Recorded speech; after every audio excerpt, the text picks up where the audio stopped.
가피풀 말씀 테마. 나는 왜 하는 일마다 실패하는 걸까? 우리는 실패의 시대를 살고 있는지도 모릅니다. 나는 왜 하는 일마다 실패하는 걸까? 실패의 허탈과 피로로 우리는 지쳐 있습니다.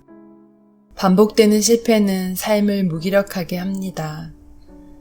그래, 나는 할 수 없어. 내 인생에는 실패뿐이야. 실패는 원치 않아도 반복적으로 학습되고 후에는 학습된 무기력에 빠져 실패를 털치고 일어설 수 없게 됩니다. 실패에 대한 두려움은 또 다른 실패를 낳습니다. 밤새 그물질을 했지만 두 손에 잡은 것이 없는 어부들이 있었습니다. 그들은 빈 그물을 건지며 피곤과 허탈에 주저앉고 싶었을 것입니다. 소득 없이 지친 우리의 어느 날처럼 말입니다. 그 바닷가의 어부들은 자신이 열심히 살고 있는 사람이라고 생각했습니다. 그들에게는 수없이 반복했던 경험과 기술이 있었습니다. 팔이 빠지도록 열심히 그물질도 했습니다.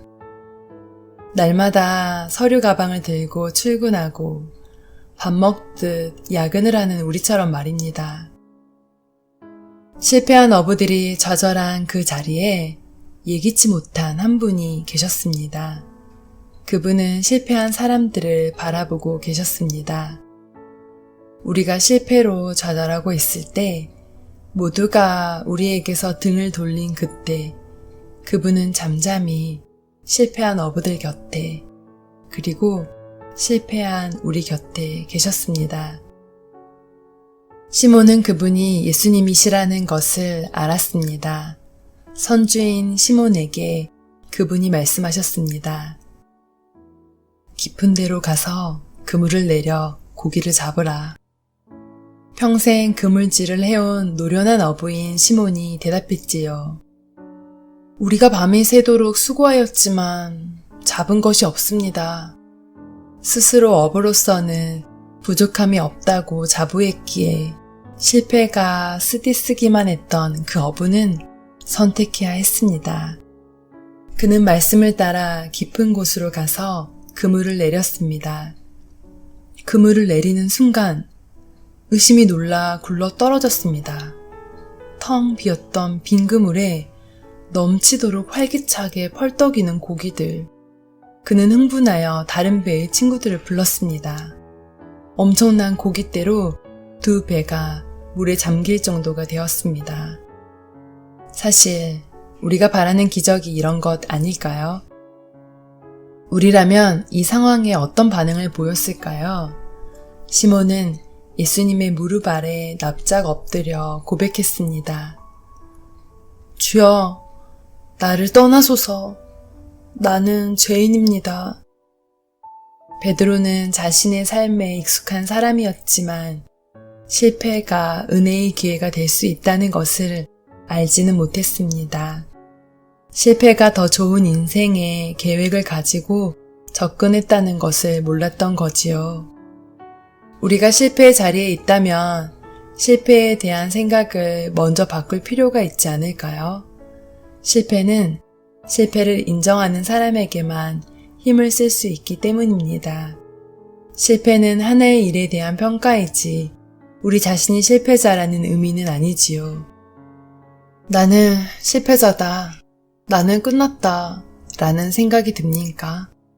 실패는 아직 시작해보지 않은 것이 있음을 의미하는 것이지 끝났음을 의미하는 것은 아닙니다. 실패는 내가 패배한 자로 물러서야 한다는 게 아니라 더 좋은 선택의 길을 재촉받고 있다는 의미이기도 합니다.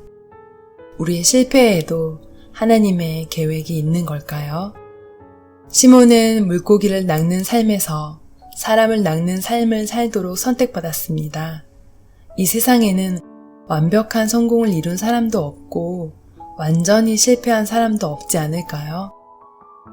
방향성을 잃고 흔들리는 갈대 같은 실패의 삶을 살던 시몬이 든든한 반석 같은 존재에 베드로로 선택받은 것은 무엇 때문이었을까요?